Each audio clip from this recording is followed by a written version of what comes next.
হরে কৃষ্ণ। বন্ধুরা, আগামী 13ই এপ্রিল 2026 বৈশাখ মাসের কৃষ্ণপক্ষের শ্রী শ্রী বরুথিনী একাদশী ব্রত এবং পারণ পরের দিন 7টা থেকে 9টা 30 মিনিটের মধ্যে। এই একাদশী সকলেরই পালন করা কর্তব্য। তো এখন আমরা এই বরুথিনী একাদশী ব্রত মাহাত্ম্য কথা শ্রবণ করব। বৈশাখ কৃষ্ণপক্ষিয়া বরুথিনী একাদশী ব্রত মাহাত্ম্য ভবিষ্যত্তর পুরাণে যুধিষ্ঠির শ্রীকৃষ্ণ সংবাদে বর্ণনা করা হয়েছে। যুধিষ্ঠির মহারাজ শ্রীকৃষ্ণকে বললেন, হে বাসুদেব, আপনাকে প্রণাম। বৈশাখ মাসের কৃষ্ণপক্ষের একাদশী কী নামে প্রসিদ্ধ এবং তার মহিমা বা কী তা কৃপা করে আমাকে বলুন। শ্রীকৃষ্ণ বললেন, হে রাজন, ইহলোক ও পরলোকে বৈশাখ মাসের কৃষ্ণপক্ষিয়া একাদশী বরুথিনী নামে বিখ্যাত। এই ব্রত পালনে সর্বদা সুখ লাভ হয় এবং পাপ ক্ষয় ও সৌভাগ্য প্রাপ্তি ঘটে।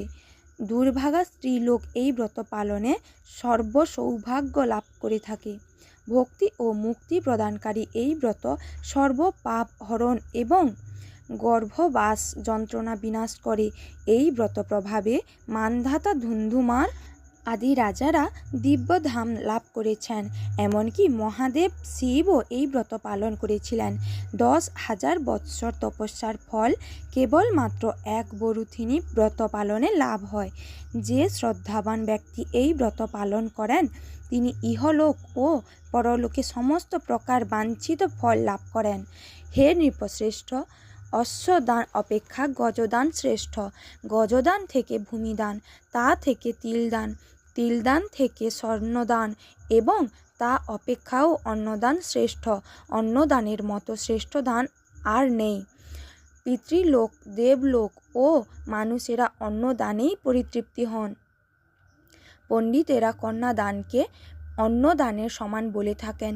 স্বয়ং ভগবান গোদানকে অন্নদানের সমান বলেছেন।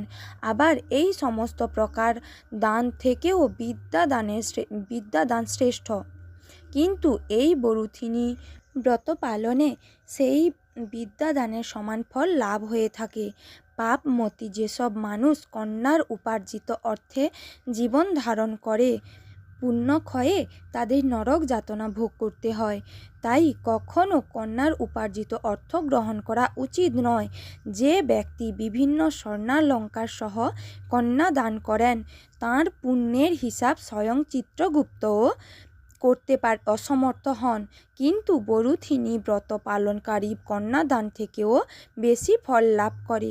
ব্রতকারী ব্যক্তি দশমীর দিনে কাঁসার পাত্রে ভোজন, মাংস, মসুর, ছোলা, শাক, মধু, অন্যের প্রদত্ত অন্ন গ্রহণ, 2 বার আহার ও মৈথুন পরিত্যাগ করবে। দ্রুতক্রীড়া, নেশাজাতীয় দ্রব্য, দিবানিদ্রা, পরনিন্দা, পরচর্চা, প্রতারণা, চুরি, হিংসা, মৈথুন, ক্রোধ ও মিথ্যা বাক্য একাদশীর দিনে বর্জনীয়। কাঁসার পাত্রে ভোজন, মাংস, মসুর, মধু, তেল, মিথ্যা ভাষণ, ব্যায়াম, 2 বার আহার ও মৈথুন এসব দ্বাদশীর দিনেও পরিত্যাজ্য। হে রাজন, এই বিধি অনুসারে বরুথিনী ব্রত পালনে সকল প্রকার পাপের বিনাশ এবং অক্ষয় গতি লাভ হয়। যিনি হরিবাসরে রাত্রি জাগরণ করে ভগবান জনার্দনের পূজা করেন তিনি সর্বপাপ মুক্ত হয়ে পরম গতি লাভ করেন।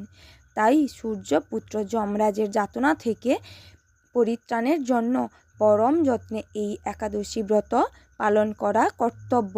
বরুথিনী একাদশীর ব্রত কথা শ্রদ্ধা ভরে পাঠ ও শ্রবণ করলে সহস্র গোদানের ফল লাভ হয় এবং সর্বপাপ থেকে মুক্ত হয়ে বিষ্ণু লোকে গতি হয়। রাধে রাধে।